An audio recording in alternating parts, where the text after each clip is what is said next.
Once upon a time, in a quiet town surrounded by rolling hills, there lived a boy named Elia. He was curious about everything. Why the stars twinkled, why trees grew tall, why birds could fly while he could not. But what Elia loved most was time.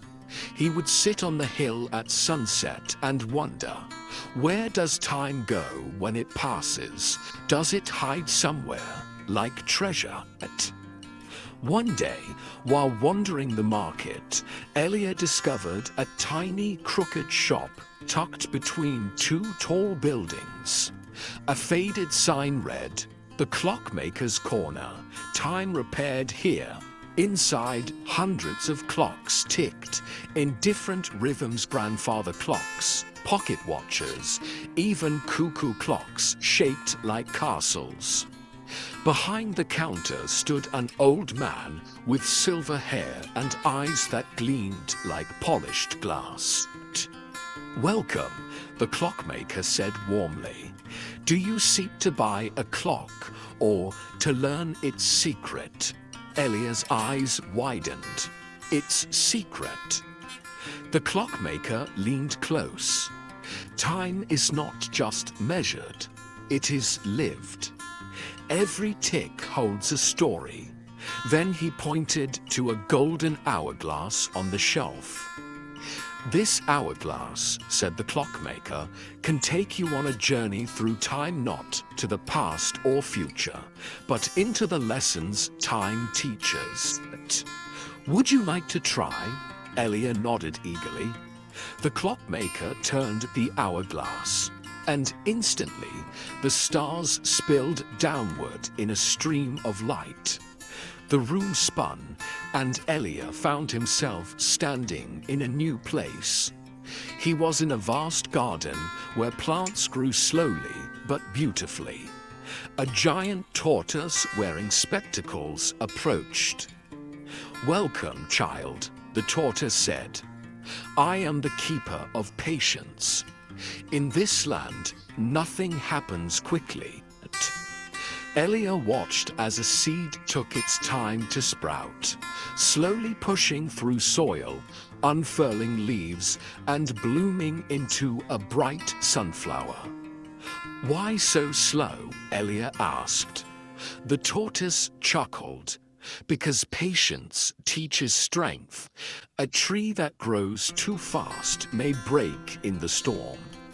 A child who learns too quickly may forget the lesson." Elia thought of how often he rushed his drawings or hurried his chores.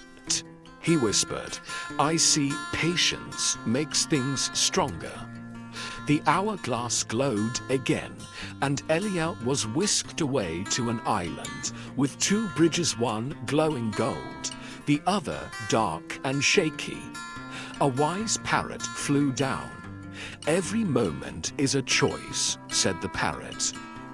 "Which bridge will you cross?" Elia hesitated. The golden bridge looked safe but long. The dark one looked short but dangerous. Remembering the tortoise's lesson, Elia took a deep breath. "I'll be patient and choose the safe bridge." Halfway across, he saw the dark bridge collapse into the sea. The parrot nodded proudly. "You chose wisely. Time rewards good choices, even if they take longer." The stars carried Elia to a valley filled with children from many places, some building kites, others sharing food, others helping each other climb trees. A gentle deer approached him. "Do you see, Elia, time is happiest when shared. A lonely hour feels heavy, but an hour with friends feels like a moment." Elia joined the children, helping one boy fix his broken kite. Together they laughed as it soared into the sky. His heart felt lighter.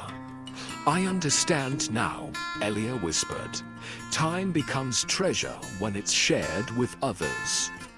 The next place was quieter. Elia stood before a wide river where shadows floated on the water, shadows of children who looked sad.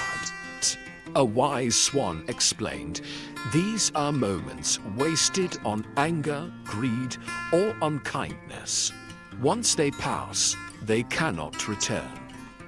That is why we must use time with care." Elia felt a lump in his throat. He remembered the times he argued with his sister or ignored his mother's calls for help. He promised himself, "I will not let my time become shadows." The hourglass shone one last time, and Elia was back in the clockmaker's shop. But all the clocks ticked in harmony, like a gentle lullaby. The old man smiled. "So, what have you learned, child?" Elia took a deep breath. "I learned that patience makes us strong. Choices guide our future.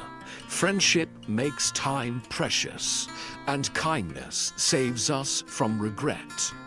The clockmaker placed the golden hourglass in Elia's hands. "Then remember, every tick of a clock is a chance to learn, to choose, to share, to love. Use your time well." That night, as Elia drifted to sleep, he listened to the ticking of a little clock by his bed. For the first time, he didn't hear just ticks. He heard stories, lessons, and promises. And with a smile, he whispered, "Thank you, time. I'll take good care of you." Once upon a time, there was a king who wanted to find the secret of happiness. He tried everything, but nothing made him truly happy. But one day, he heard about a magical genie who lived in an old lamp. The king found the lamp and rubbed it, and poof, the genie appeared. "I will grant you 3 wishes," said the genie. "Think carefully about what you want, because once your wishes are granted, I will disappear forever." The king thought for a moment. "Well, I wish to be the strongest man in the world." Poof! The genie waved his magic wand, and the king became the strongest man in the world. But after a while, he felt lonely and bored, so he wished to be the smartest man in the world. Poof! The genie waved his magic wand, and the king became the smartest man in the world. But again, he felt lonely and bored. Just then, the king remembered the old lamp and the genie. He ran to find the lamp and rubbed it. "I know what I want now," said the king. "I want to be happy." The genie was surprised. "Happiness is not something I can grant with my magic powers. You have to find it yourself." "But I've already wasted 2 wishes," said the king. "What do I do now?" The genie had an idea. "There is a place called the Land of Happiness. If you go there, you will find your happiness. Can you take me there?" asked the king. "Of course," said the genie, and with a wave of his magic wand, they disappeared. When they arrived in the Land of Happiness, the genie told the king, "Here is the rule. You can only take one thing back with you." The king looked around. "Everything here seems so wonderful.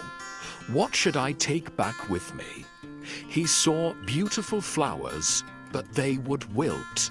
He saw delicious food, but it would get cold. Then he saw a group of children playing, laughing, and having fun. "I want to take their happiness back with me," said the king. "Wise choice," said the genie. And with a wave of his magic wand, the king was back in his palace. And sure enough, wherever the king went, people felt happy. The king was finally happy too. The moral of the story is that happiness is not about being the strongest or the smartest. It's about appreciating the simple joys of life and spreading happiness to those around you.